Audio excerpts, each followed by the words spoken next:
This is G. Bernard Owens. Many people know Don Rickles as an outstanding comic. Few people, however, know that there is a serious side to Don Rickles. He has many thoughts of people, life, philosophy. Here to elicit those thoughts, an eminent panel of experts. The questioning begins. Mr. Rickles, there's been an outbreak of plane hijacking on planes headed for Miami, winding up in Cuba. Do you think this is a permanent situation we're going to have to live with? No, I think that'll stop as soon as Havana gets enough of their waiters back. Seems all the waiters were working the big hotels, the Eden Rock and Deauville and Fontainebleau's, and they're all there. Now they're taking the planes going back to Havana so Castro can have those hot meals again instead of just running up in the woods, sucking on an old rock. On the island of Formosa, Chiang Kai-shek has been there for several years now with 700,000 troops, and we've been supporting this operation. What do you think of this situation on Formosa? I think it's great. After all, the restaurants would have a definite supply of pork fried rice with him over there. And I think General Chiang Kai-shek is a great asset. He just sits on the island all day long going, I go, yeah, dummy, we understand. And they give him a fortune cookie and he goes away. He's a real yo-yo. But I think Formosa's doing a great job just keeping the island in the middle of the water just to screw up the ship traffic. It's called screwing up ship traffic. But, Mr. Rickles, one of the most controversial subjects right now are the student protests. Would you give us your comment on that, please? I think what the kids are doing today is they have a right to demonstrate, and I believe in what they say. They have a right to their thinking. You know, sometimes if they start burning the president of the school on a stick, there's no humor there. You know. Mr. Rickles, you being an authority on world affairs, and since the Paris peace talks are still in progress, do you have any solution for bringing them to a climax? I think they should get a girl and have her stand on a table and do some tricks. I don't know how they're going to work this out. A couple of Vietnamese come down from Hanoi after a hot evening playing mahjong, and then get that, what's his name, that General Key, who's got about 18 broads in the back of a Chevy. He's walking around with his kerchief around his neck going, want peace. Well, that's the answer. We all do. Sometimes we can't make a deal for it. I think the United States has done a great thing. Governor Harriman, I understand, twice they woke him up at the table, dozed off and fell into his vest. President Johnson doesn't worry too much about that because he'll be out at the ranch saying, "Here, Smokey, jump up on Daddy." He'll be with his dog while his wife is planting anything that moves. And the kids will be running around going, our dad is rich, we got our own ponies. Mr. Rickles, where do you stand in the Arab-Israeli war? In the middle. No, being Jewish, I would take a wild guess and say I'm on the Israeli side. Oh. I could have been on the Arab side, but who wants to walk around in rags watching your sheep die? Well, I do care. Moshe Dayan, who was at my house the other night and could only see one side of the table, kept just having salmon, and there was tuna on the other side.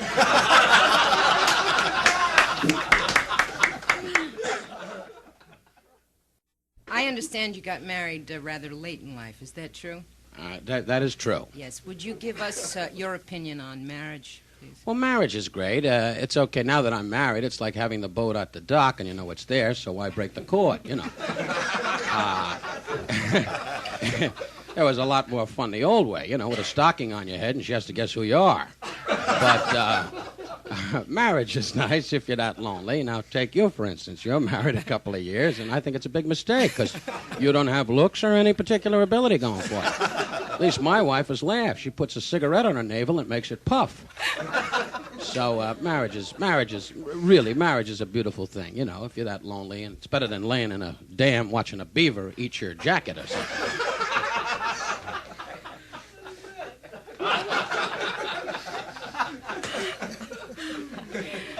Do you have any comments for the American people on the stock market at this time? I don't really care about the stock market, and you don't care either. That was written on the paper, so you, like a hockey puck, asked me.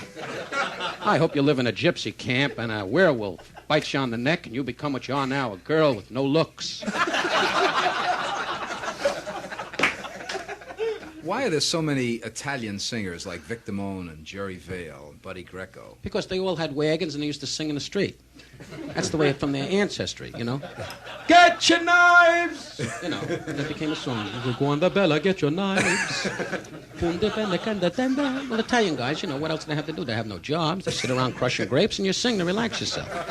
And most of them, you know, Jerry Vale is a guy that never had a job. I met him in Jersey, hanging around the woods in Englewood, you know, hitting pine trees. And somebody said, why don't you hum? He went, the hum of pine trees. He became a singer. Most Italian guys never work, you know. They're either at a hold-up or they're humming. Do you think much about dying? Yes, doing this album. I've thought about dying. Dying, I figure when I go, I'll have about 40 cars at Riverside Chapel in New York with a motorcycle escort. I do plan to have my uncle to show up in his bathrobe. He dresses for nothing. I plan to have my aunt throw herself on the casket because my father owed her money. I do think my wife probably will be there and not know what the event is. That's the kind of wife I got. She'll probably look up and say, did he die? I think in death we can make humor in death. You know, if you die, it would strike me funny. Because you're the kind of guy that if you die, there's a lot of humor there. Because what did they lose? You know, some guy that hangs around a record company saying, you want to see my ball of wax? So who needs you? How would you like to go, Mr. Rickles? I figure when I die, I want to be hit quick. You know, why hang around and have the eyes dance a little bit and have the family lean over trying to pick up where you kept the money? You know what I mean? It's murder when they all lean over the bed. Where's the money? You know, and they're cutting off the oxygen pump. So I just want to go, have the shoes turn up, and have a guy go, that's it, Harry. You know, put me on a dump truck and take me out to the park. Could you give us some capsule descriptions of some people like George Burns? George Burns is a great, great man. He's an older man who likes young girls. And we've gotten him a little doll, and he just sits in his room now and tickles it. Ronald Reagan? Ronald Reagan still sits in Sacramento waiting for his Death Valley Day checks. Ronald Reagan runs around looking for Lola Albright and all those Warner Brothers stars. Still has over his office desk an 8x10 glossy of some of the biggies, Sidney Greenstreet, Zachary Scott. Sits in his house all day rerunning Warner Brother pictures trying to figure out why Frank Albertson got bigger parts than him. Jack Warner. Jack Warner. Jack Warner's a multimillionaire who sits in the living room by himself, depressed, with Indian nuts in his hand, just listening to noises. Jack Lemmon. Jack Lemmon. He walks around trying to figure out how to knock off Walter Matthau. If you were to sum up Hugh Downs in maybe 2 sentences, how would you do it? Dull all the time. Warren Beatty in 2 sentences. Grab anything that moves. Jackie Gleason. Boy. Jackie Gleason's okay. We ought to put stripes on his belly, a cord in his navel, and let him float over a carnival. Mr. Rickles, what role do you think Spiro Agnew will play in the new administration? Getting the Japanese people their freedom. Yeah. Ho Chi Minh. Ho Chi Minh. That's on Fairfax. That's a wonderful spot. Fried rice, egg foo young, and a little mantan duck. Ho Chi Minh. King Hussein of Jordan. King Hussein of Jordan. Well, he's got his problems, you know. Since the war, he can't get any more holly.